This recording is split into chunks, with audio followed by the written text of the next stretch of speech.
Albin Kurti dhe politika kosovare do jenë në fokusin e analizës sonë për sot.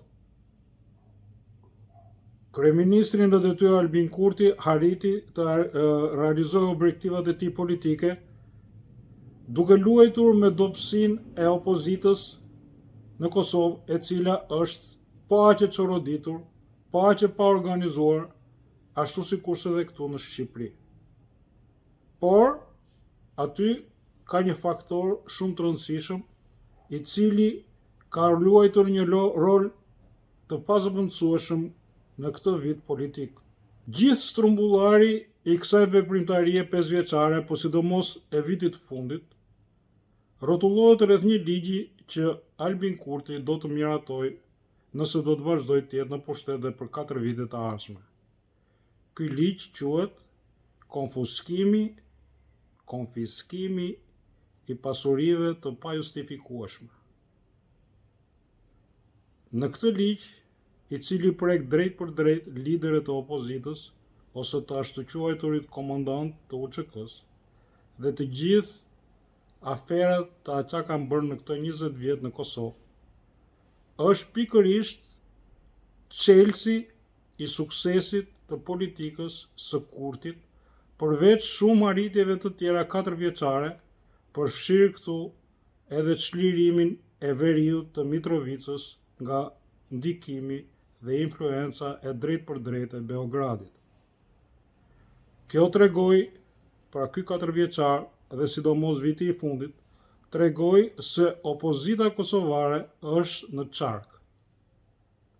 Ajo po sulmon nga të 4 anët, në të gjitha drejtimet dhe me të gjitha mënyrat figurën e tij, por bën një gabim të papar për sa i përket sulmit që i bëhet Albin Kurtit në pikën më të fortë të tij, që është antikorrupsioni. Dhe është pikërisht ky çelësi i suksesit të tij. Është çelësi i suksesit sepse ka bllokuar gjithçka nga veprimtaria politike e opozitës dhe, sidomos vitin e fundit, e ka diskredituar atë në mënyrën më spektakolare përpara opinionit publik kosovar dhe zgjedhësve të saj. Duke e ditur këtë qëndrim të opozitës dhe duke zbatuar pik për pik Kushtetutën e Kosovës, ai arriti të sigurojë edhe një vit në pushtet, duke luajtur me zgjedhjen e kryetarit të parlamentit, të cilin e të hoqi zvar opozitën për rreth 50 e ca seanca parlamentare dhe e diskreditoi atë edhe për sa i përket raporteve me listën serbe, e cila është një ndjeshmëri shumë e madhe në opinionin publik kosovar, pra në fundit në zgjedhësit e saj. Po, ku qëndron fuqia e tij?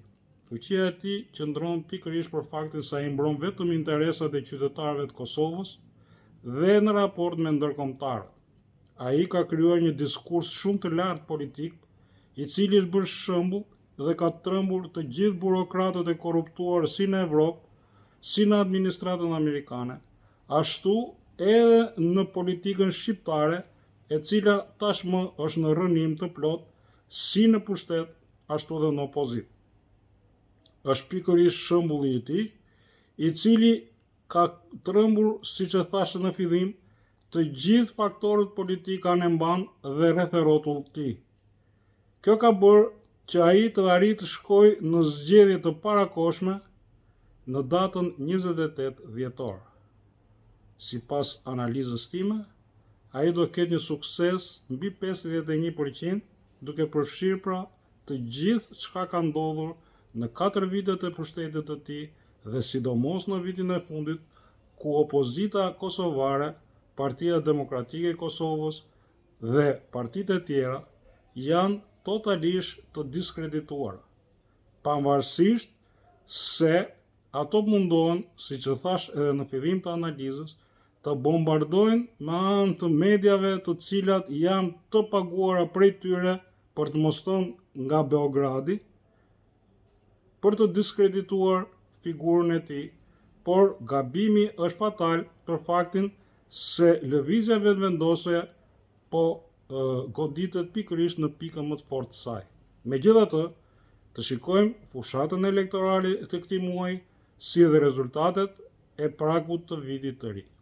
Deri atëherë, ne do të vazhdojmë me analizat të tjera në bazë të këtyre zhvillimeve dhe deri atëherë pra miropafshim së bashku.